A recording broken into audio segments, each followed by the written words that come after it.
विश्वनाथ भगवान की, महाकालेश्वर भगवान की, ओंकारेश्वर भगवान की, कृष्णेश्वर महादेव की। हर हर महादेव, हर हर महादेव, हर हर महादेव हर। काशी विश्वनाथ ओगरदानी प्रकारदर्शी कैलाशी अविनाशी भगवान शिव, जिनकी पुनीत पावन शिव महापुराण की कथा संपूर्ण विश्व के कल्याण हेतु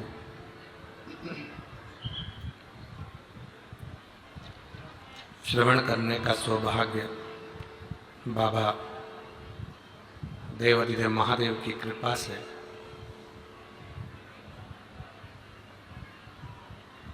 आप और हमको प्राप्त हुआ है। बड़े भाग्यशाली हैं सभी श्रोता भाई बहन जो इस पुनीत पवित्र शिव महापुराण की कथा को श्री वाल्मीकि बाबा की पवित्र भूमि 40 गांव महाराष्ट्र से श्रवण कर रहे हैं। भगवान देवाधिदेव महादेव संपूर्ण विश्व का कल्याण करने वाले, संपूर्ण जगत का उद्धार करने वाले। कथा के मुख्य यजमान श्री उन्मेष जी पाटिल, सांसद महोदय जलगांव लोकसभा, श्री संपदा उन्मेष जी पाटिल, उमंग समाज शिल्पी महिला परिवार 40 गांव एवं 40 गांवों के सभी श्रोता भाई बहन जो इस पवित्र शिव महापुराण की कथा का लाभ ले रहे हैं और अपने जीवन को सार्थक बना रहे हैं, अपने जीवन को धन्य बना रहे हैं। एक बार यजमान परिवार के लिए जोरदार ताली बजाकर सभी का स्वागत, वंदन, अभिनंदन। शुभ अवसर है भगवान राम की अवध में प्राण प्रतिष्ठा का, इसलिए इस कथा का नाम भी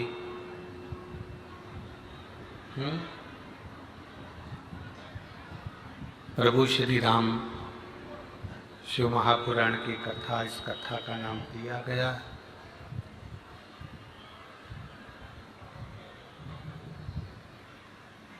भगवान देवाधिदेव महादेव, भगवान शिव जो संपूर्ण विश्व का कल्याण करने वाले हैं, संपूर्ण जगत का उद्धार करने वाले हैं, ऐसे देवाधिदेव महादेव और भगवान राम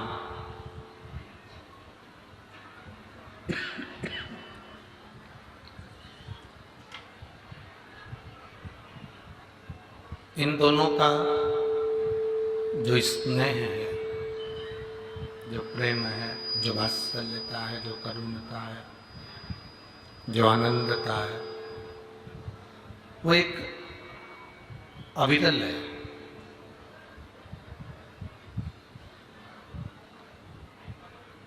कभी कहीं नहीं देखा होगा आपने,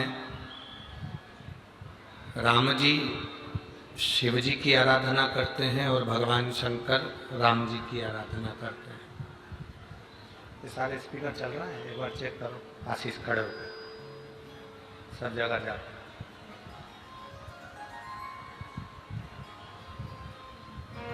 भगवान राम भगवान शिव की आराधना कर रहे हैं और भगवान शिव भगवान राम की आराधना करते हैं।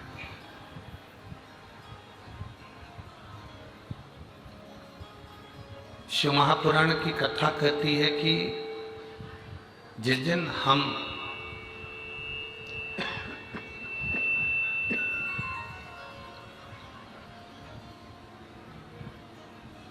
भगवान शिव और भगवान राम की सभी भक्ति को जान गए, जिस दिन हम भगवान राम और भगवान शंकर की इस अनुपम भक्ति को पहचान गए,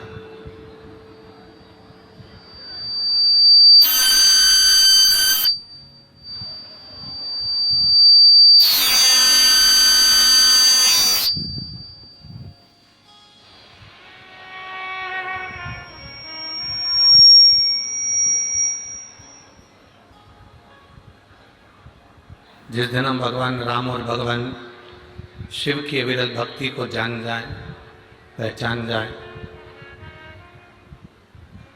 उस दिन हमें ज्ञात हो जाएगा कि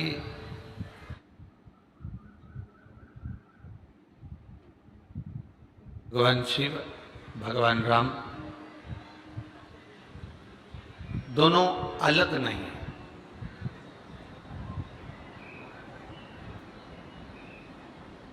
दोनों में कोई विभिन्नता नहीं, दोनों कोई अलग नहीं।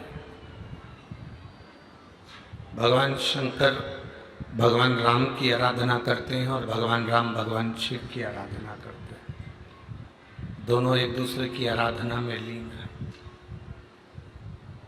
दोनों एक दूसरे के सम्मान में लीन हैं।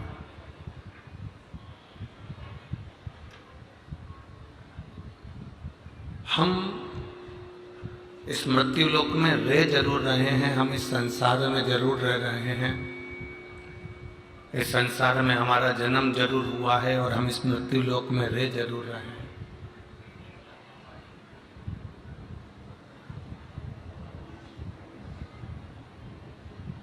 कहते हैं किसी के घर में हमारा जन्म हुआ, हम इंसान बनकर पैदा हुए।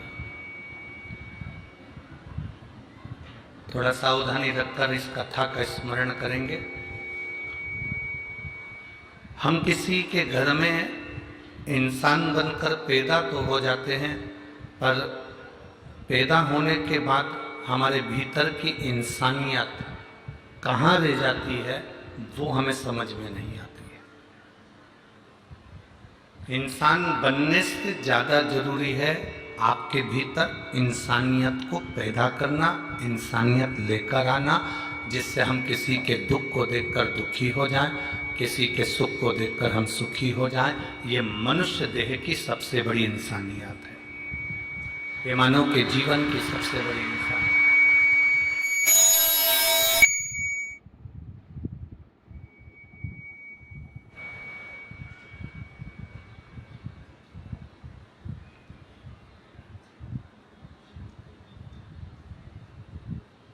इंसान बनकर जन्म जरूर लिए हैं। थोड़ा सा बेस डालो तो वो सीटी कम मारेगा।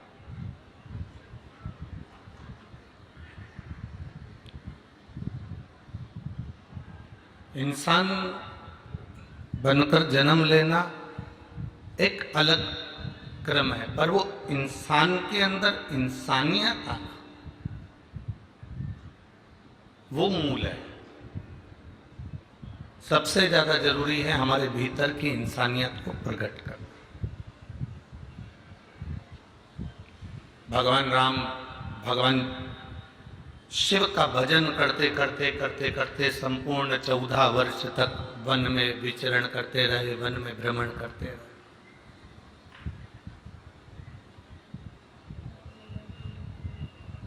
शबरी माता के दरवाजे पर जाना, माता शबरी अम्बा के द्वार पर पहुंचना, निषाद राज से मिलना,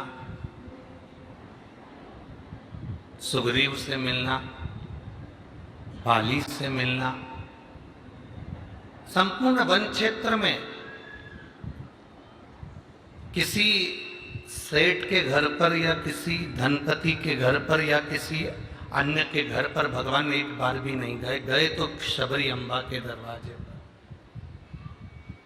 गए तो ऋषियों के दरवाजे पर, संतों के दरवाजे पर, गुरुजन के दरवाजे पर। अब ये तो राम जी थे जो गए तो एक साधारण भिलनी के दरवाजे पर, एक साधारण अम्बा के दरवाजे पर वो पहुंचे। अगर आज का व्यक्ति कहीं जाता है तो सबसे पहले ये देखता है कि वो हम जहाँ कथा में जा रहे हैं, हम जिस स्थान पर जा रहे हैं, हम जिस जगह पर जा रहे हैं, हम जिस गांव में जा रहे हैं, वहाँ का सबसे वीआईपी व्यक्ति कौन सा है, वहाँ का सबसे अच्छा व्यक्ति कौन सा है, वहाँ का सबसे जोरदार धनपति, सत्तापति, वैभवपति व्यक्ति कौन सा है। कारण क्योंकि हम उसको ढूंढ रहे हैं कि हम वहाँ जाएंगे तो अच्छे घर में हमारा रहना हो जाए, अच्छे घर में हम रुकें, अच्छी जगह पर हमारा रुकना हो, अच्छा भोजन हमको प्राप्त हो, अच्छी चीज़ें हमको प्राप्त हो। पर यहाँ जितने कथा को श्रवण करने वाले भक्त बैठे हैं, शंकर जी की आराधना करने वाले जितने उपासक बैठे हैं, जितने शिव जी के भक्त यहाँ पर विराजमान हैं, भगवान शंकर के जितने भक्त यहाँ पर बैठे हुए हैं, इन जितने श्रोता भाई बहन यहाँ बैठे हुए हैं, ये नहीं देखते कि कितना हमको कोई वीआईपी का घर मिलेगा या वीआईपी व्यवस्था मिलेगी या हम वीआईपी व्यवस्था में रहेंगे और बैठेंगे। यहाँ पंडाल में जितने बैठे हैं ना, हम तो 40 गांव वालों से कहेंगे, अगर दिन में तुमको लगता है कि बहुत भीड़ है, हम कैसे कथा में जाएं, तो हमारा तो 40 गांव वालों से निवेदन रहेगा कि अपने पति, पत्नी, बच्चे, परिवार को लेकर कुंभ के मेले में तुम भले ना गए हो, पर अपने 40 गांव में जो कुंभ भराया है इसका दर्शन करने जरूर। तुम दिन में नहीं जा सकते तो रात में जाकर दर्शन करो। अपने झोले में अपने घर से बेसन रोटी बना लो, पूड़ी सब्जी बना लो, पूरन पोली बना लो और आओ, और इस सुंदर कथा के मंडप में कोई शंकर का भक्त तुमको दिखे, उसके साथ बैठकर 2 रोटी खाकर जरूर जाना, थोड़ा पानी पीकर जरूर जाना। आपको मालूम पड़ेगा कि शिव भक्ति किसको करना। उससे पूछो कि इस कथा के मंडप में जो बैठा हुआ है, कथा के मंडप में बैठे हुए हो, तुम्हें ठंड नहीं लग रही, तुम्हें गर्मी नहीं लग रही, तुम यहाँ पड़े हुए हो, कहाँ भोजन कर रहे हो, कैसे रह रहे हो, उससे उसका अनुभव पूछो।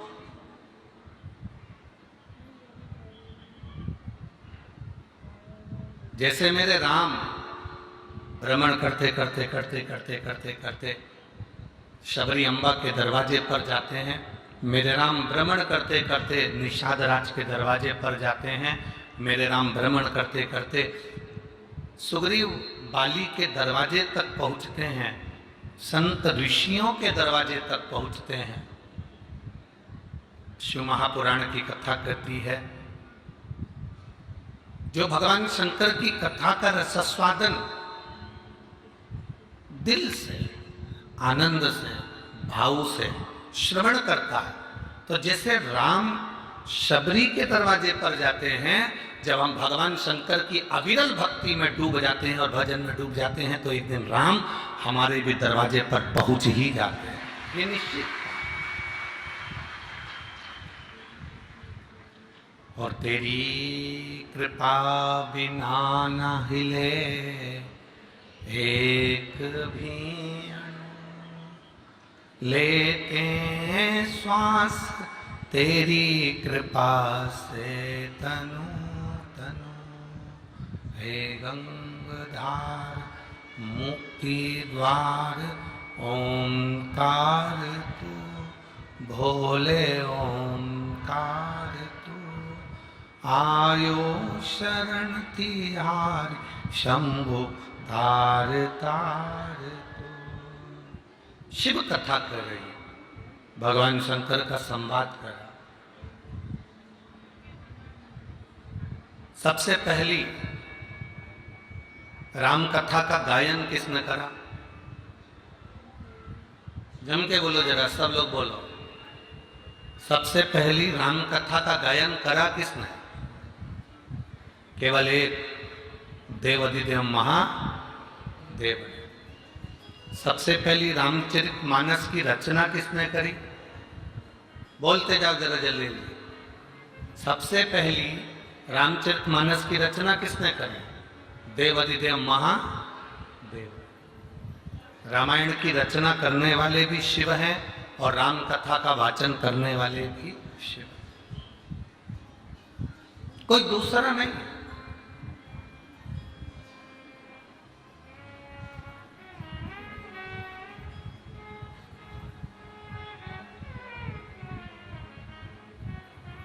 रचना करने वाला ही शिव। रामचरितमानस की रचना करना, रामचरितमानस का वाचन करना, ये मेरे देवाधिदेव महादेव ने किया। आप सभी के स्मरण में होगा, सबसे पहली रामचरितमानस की रचना भगवान शिव ने करी, जिसमें 100 करोड़ श्लोक थे।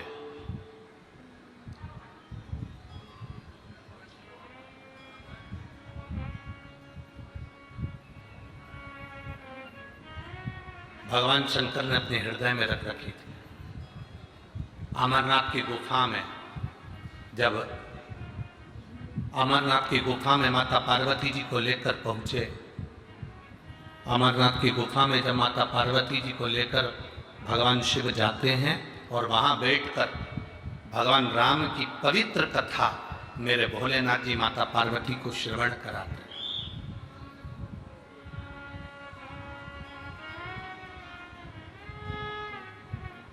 बीच बीच में थोड़े थोड़े प्रश्न सम्मुख में आते हैं।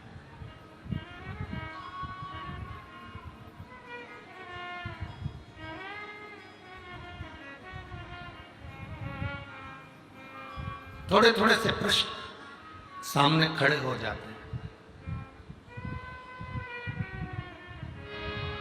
स्वयं माता पार्वती जी ने शंकर भगवान से पूछ लिया, बाबा आप जिस रामचरितमानस की रचना कर कर अपने हृदय में रखे हो और जो कथा आप मुझे श्रवण करा रहे हो, इसमें कितने श्लोक? शिव जी ने कहा इसमें 100 करोड़ श्लोक। 100 करोड़? हाँ। पार्वती जी ने सुना,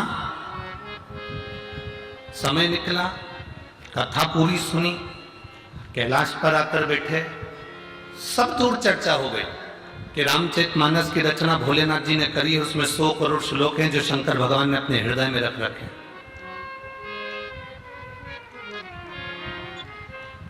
100 करोड़ श्लोक हैं जिसको भगवान शंकर ने अपने हृदय में रखे हैं।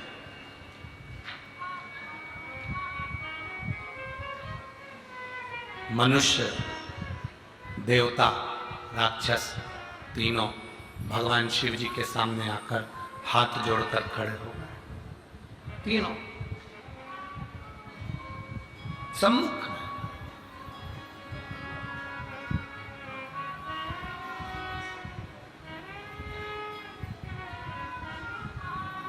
ए भाई, गाय चराने वाला गाय चराता है, गाय के शरीर में कुछ लग जाता है, कोई पत्ता लग गया, कोई पत्ती लग गई, कोई शरीर में कुछ लग गया, तो गाय को थोड़ी सी खुजाल चलने लगती है। जो ग्वाला होता है ना, गाय चराने वाला, वो गाय के शरीर पर हाथ फेरता है तो गाय को बड़ा अच्छा लगता है। आप लोगों ने कभी गाय के शरीर पर हाथ फेरा? जम के तो बोलो जरा, फेरा है ना? जब आप गाय के गले में हाथ फेरोगे तो गाय और आपके करीब में आए, और गले में हाथ फेरोगे तो गाय और करीब में आए। गौ माता के शरीर पर हाथ फेरोगे तो गाय और इठलाई, आपके पास में चिपक कर आए। ग्वाला कितनी गायों पर हाथ फेरेगा? फिर गाय क्या करती है कि उसके शरीर पर कोई हाथ नहीं फेरता तो गाय करेगी क्या? फिर कोई खंबा ढूंढती है, कोई पेड़ ढूंढती है, कोई दीवार ढूंढती है। खंबा ढूंढा, दीवार ढूंढी, पेड़ ढूंढा, किसी का ओटला ढूंढ लिया। फिर गाय क्या करती है? वहां जाकर अपने शरीर को घिसती है। आप लोगों ने देखा है ना? है? देखा है ना पक्का? गाय फिर अपने शरीर को उस जगह पर घिसती है। अब गाय का नियम हो गया, गाय को मालूम है कि मेरे शरीर में अगर खुजाल चली है, मेरे शरीर में कुछ तकलीफ है, तो मैं उस पेड़ के पास जाऊंगी, मैं उस खंबे के पास जाऊंगी, मैं उस दीवार के पास जाऊंगी, मैं उस खूंटे के पास जाऊंगी और अपने शरीर को घिस लूंगी, और घिसूंगी तो मेरे शरीर को आराम मिलेगा। गाय भी, गौ माता भी एक खंबे को ढूंढ लेती है, गौ माता एक दीवार को ढूंढ लेती है, गौ माता एक पेड़ को ढूंढ लेती है, गौ माता एक स्थान को ढूंढ लेती है जहां वो अपने शरीर को घिसती है तो उसको आराम मिलता है। शिव महापुराण की कथा कहती है, भगवान शंकर का संवाद कहता है, शिव तत्व कहता है, भगवान शंकर की पवित्र शिव महापुराण की कथा वर्णन करती है। महाराज, जैसे गाय एक स्थान को ढूंढकर अपने शरीर को घिसती है तो उसको आराम मिलता है, उसी तरह ये मन जब पूरे वन में भटक रहा हो, संसार में भटक रहा हो, कुटुंब में भटक रहा हो, परिवार में भटक रहा हो, और इस मन को कहीं शीतलता नहीं मिलती, तब ये महादेव के चरणों में जाकर ये मन अपना घिसा जाता है, तब इस मन को भी शीतलता का अनुभव हो।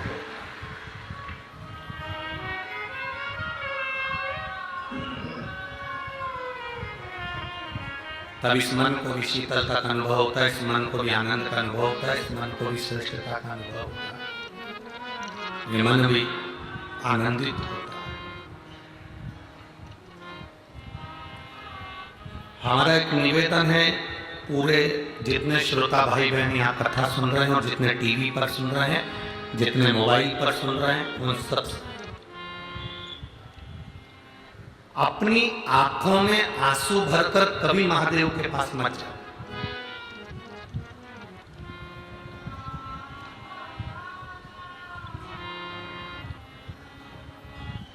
कितना भी दुख हो, कितनी भी तकलीफ हो, कितना भी कष्ट हो, आंख में आंसू नहीं आना चाहिए।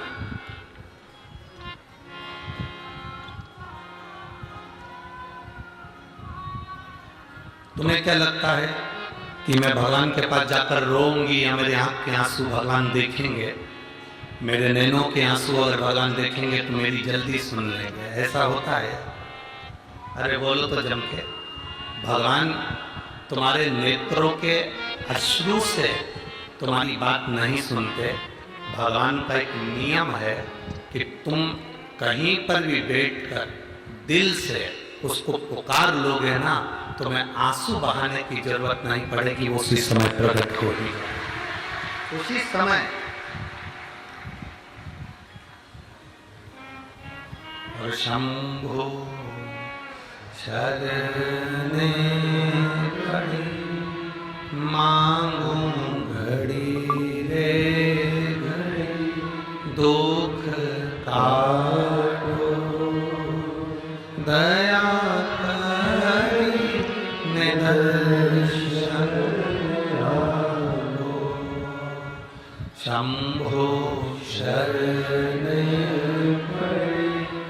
माधु घड़ी रे दुख काटो, दया करी मैं दर्शन।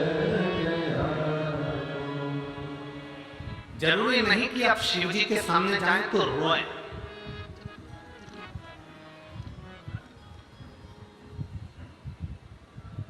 पर कई लोग हैं बाबा के सामने पहुंचते हैं, आंख में से आंसू झड़ने लगते हैं। कई बैठे हैं यहां, कई बैठे हैं टीवी के सामने, कई बैठे हैं मोबाइल के सम्मुख में कथा सुन रहे हैं। भगवान के सामने पहुंचे, उनकी आंख में आंसू आए।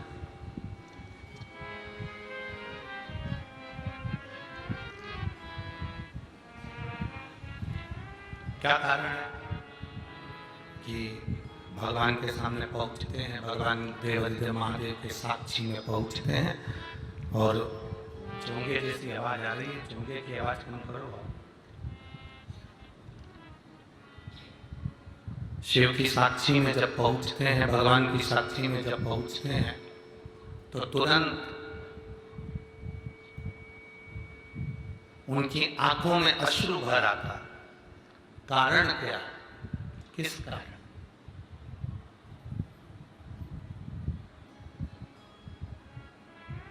वो कारण है कौन सा? शिव महापुराण की कथा कहती है वो केवल एक कारण।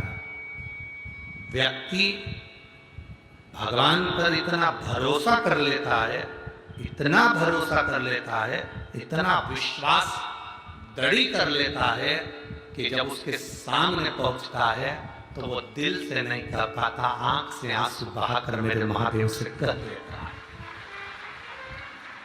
उसके नयन के अश्रु बह रहे होते हैं, आंख से आंसू निकल रहे होते हैं। वो नहीं चाहता कि मैं रोऊं, वो नहीं चाहता कि मेरी आंख से आंसू बहे, वो नहीं चाहता कि मेरी आंखों में अश्रु आए। पर महादेव को जैसे ही वो देखता है, महादेव के सामने जैसे ही वो पहुंचता है, उसकी आंख से आंसू बह जाते हैं, बहते हैं। ये केवल आपके साथ नहीं होता।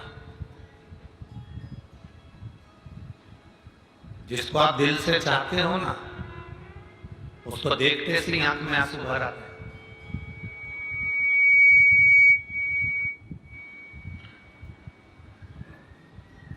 जिसके प्रति प्रेम होता है, जिसके प्रति स्नेह होता है, उसको देखते से अश्रु निकल जाता है।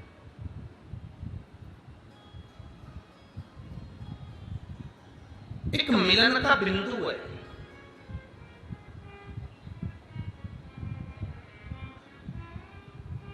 एक बेटी ने आकोला की कथा में प्रश्न किया था, वो प्रश्न आज स्मरण में आया है तो आप लोगों के बीच में हम कहें। एक बेटी ने आकोला की कथा में प्रश्न किया था, गुरुजी प्रेम करना बुरा होता है कि अच्छा होता है?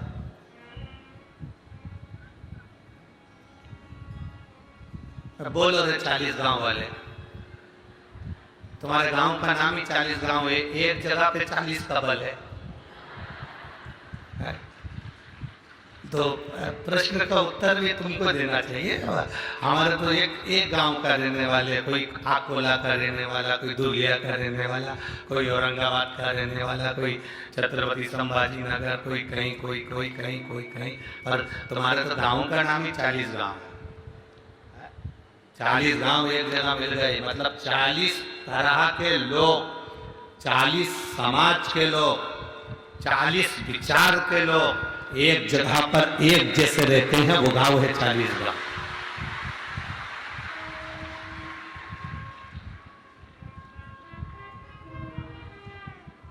चालीस तरह के लोग एक साथ रह रहे हो जा।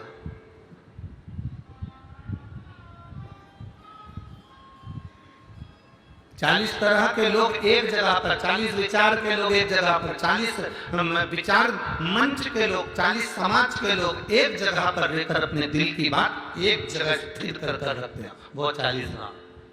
तो उस आकोला की बच्ची ने प्रश्न किया, क्या प्रेम करना अच्छा होता है कि बुरा होता है?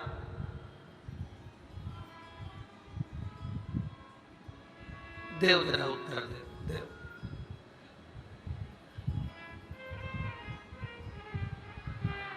तुम बोलोगे तो है, नहीं तो मुंडी हिला दो, ऐसी ऐसी हम उतने में समझ जाएंगे।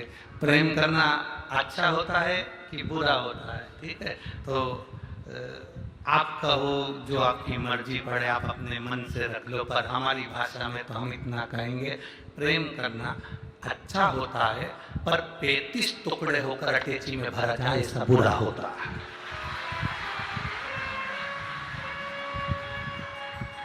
हमारी भाषा में हम कहेंगे प्रेम करना अच्छा होता है, मना नहीं है। राधा कृष्ण का भी प्रेम है, राम लक्ष्मण का भी प्रेम है, एक बाप और बेटी का भी प्रेम है, एक बहन बहन का प्रेम है, एक स्नेह बहनों का भी होता है, भाई का भी होता है। प्रेम करना मना नहीं है, पर ऐसा प्रेम करना बेकार है जिसमें तुम्हारे टुकड़े होकर तुम्हें फ्रिज में भर दिया जाए या टेची में भर दिया जाए, वो प्रेम बेकार।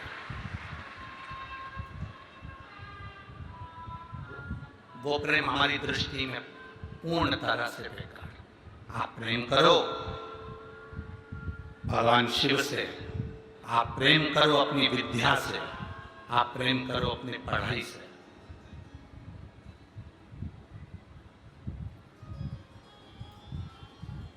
आप अपने कैरियर से प्रेम करिए,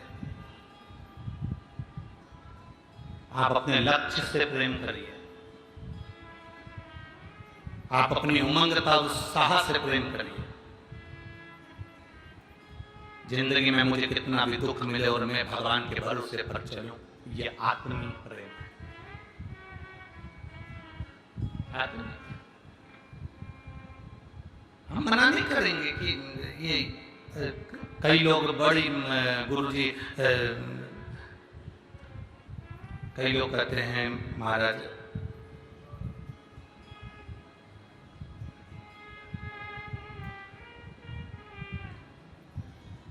बहुत लोग कहते हैं हिंदू राष्ट्र बनाना है, हिंदू राष्ट्र बनाना है। हम उनसे कहते हैं हिंदू राष्ट्र तो बन जाएगा, पर पहले अपनी देह को एक बार हिंदू तो बनाओ, तो हिंदू राष्ट्र बनने में देरी नहीं लगेगी।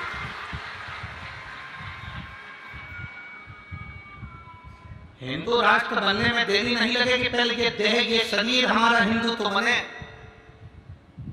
आज घर में रहने वाले 4 भाई एक दूसरे को खाने दौड़ रहे हैं। आज परिवार में रहने वाले 5 लोग आपस में बोल चाल नहीं रहे। सास अपने कमरे में पड़ी रहती है, बहू अपने कमरे में पड़ी रहती है, बेटी आती है और मिली जुली झोला लिया, सामान भरा, वो चले। रिश्तेदार आए, उनका काम निकला, वो चले। हिंदू राष्ट्र बनने से पहले अपने शरीर को, अपनी देह को हिंदू बनाना पड़ेगा। वो हिंदू बनाने का सबसे सुंदर तरीका है कि हमारा पूरा परिवार हफ्ते में कम से कम एक बार साथ बैठकर भोजन करे और एक बैठकर भजन करे। हम चले हैं कि हिंदू राष्ट्र बनाना है, हिंदू राष्ट्र, पर पहले अपने शरीर को, अपनी देह को तो हम हिंदू बनाए। हमारे घर में 4 लोग रह रहे हैं, चारों अलग अलग दिशा में। बेटा बाप की नहीं सुनता, बाप बेटे की नहीं सुनता, पत्नी पति की नहीं सुनती, पति पत्नी की नहीं सुनता, भाई बहन की नहीं सुनता, बहन भाई की नहीं सुनता, भाई भाई की नहीं सुनता। कोई किसी को सुनने को तैयार नहीं है। परिवार में रह रहे हैं, पर ऐसे रह रहे हैं जैसे कि ना जाने कौन सा युद्ध इनके बीच में हो गया। कोई किसी को पूछने को तैयार नहीं, कोई किसी से बोलने को तैयार नहीं, कोई किसी का आदर करने को तैयार नहीं, कोई किसी का सत्कार करने को तैयार नहीं। अपने परिवार में, अपने घर में एक दिन ऐसा बनाओ जिस दिन मेरा पूरा घर का बच्चा बच्चा एक साथ बैठे और एक साथ बैठकर भोजन करे, अपने विचार सामने रखे, अपनी भावनाएं सामने रखे।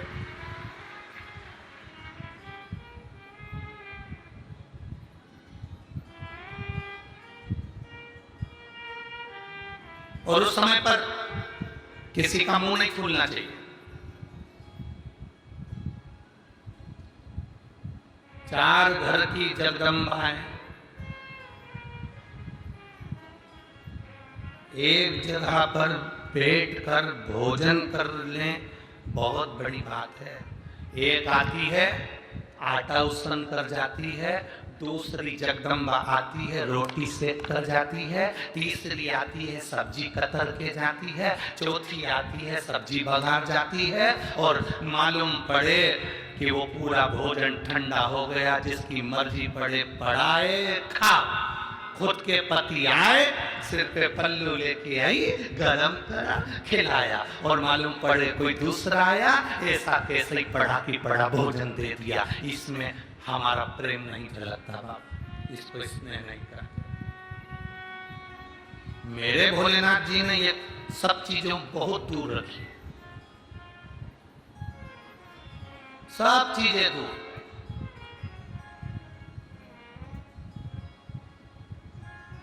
सब बातें तो स्नेह से जुड़ो, प्रेम से जुड़ो। एक स्नेह आपके अंदर प्रकट होना चाहिए। हम मना नहीं करेंगे, आप अपने शरीर को पहले हिंदुत्व बनाइए, अपनी देह को हिंदुत्व बनाइए।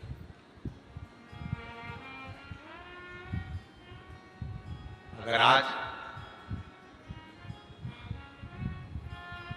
मालूम पड़े कि हम आपस में लड़ते रह जाएं, हम आपस में झगड़ते रह जाएं, तो आने वाले समय में फिर हम एकजुट रहकर नहीं रह सकते, एकजुट होकर नहीं रह सकते। आए मेरे महादेव ने के सामने, मेरे शंकर जी के सामने देवता भी आए, असुर भी आए, मनुष्य भी आए। तीनों ने हाथ जोड़कर कहा आपके पास में 100 करोड़ श्लोक हैं, रामचरितमानस की आपने रचना करी है, वो हमको दे दो। भगवान शंकर ने कहा क्या करोगे तुम लोग, हमें उन श्लोकों को पढ़ना है। 100 करोड़ श्लोक के भगवान शंकर ने बराबर के हिस्से कर दिए, 33 करोड़ श्लोक तीनों को बांट दिए। शिव जी के पास में 1 करोड़ श्लोक बचे।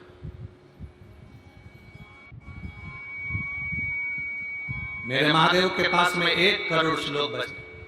थोड़ी देर बाद मनुष्य देवता राक्षस फिर आ जाते हैं। आपके पास में 1 करोड़ श्लोक है महादेव, वो भी हमको दे दीजिए। भगवान ने 33 लाख तीनों को दे दिए। शिव जी के पास में 1 लाख श्लोक बचे हैं। थोड़ी देर बाद मनुष्य देवता राक्षस फिर आ जाते हैं। बाबा आपके पास में 1 लाख श्लोक हैं। शिव जी ने 33 हजार तीनों को बांट दिए।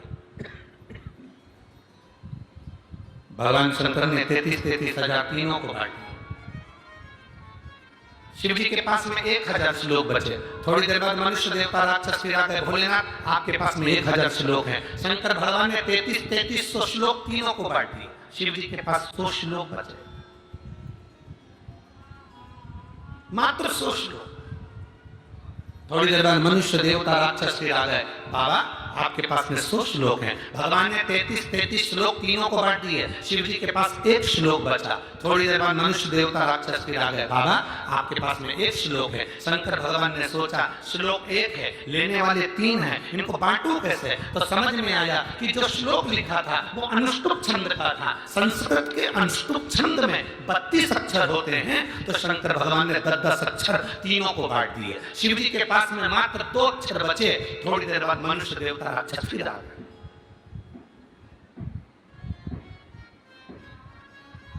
थोड़ी देर बाद मनुष्य देवता राक्षस फिर आए और आकर कहा बाबा आपके पास में 2 अक्षर हैं, वो हमको दे दीजिए। मेरे देवादिदेव महादेव ने कहा मनुष्य देवता राक्षसों से मैंने पूरी रामचरितमानस तुमको दे दी, पर ये 2 अक्षर मैं किसी को नहीं दे सकता, क्योंकि यही मेरी जिंदगी का सार है। आप मत दो, पर ये तो बता दो कि दुनिया को सब कुछ देकर तुमने वो 2 अक्षर कौन से अपने पास रखे? शंकर जी ने कहा एक रा और दूसरा माँ, ये मैंने अपने पास,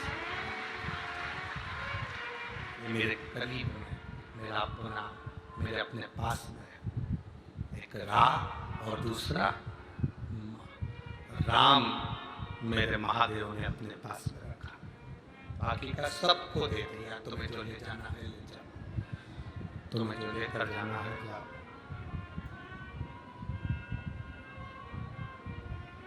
सबको दिया। और रावण को बाबा तूने लंका दिया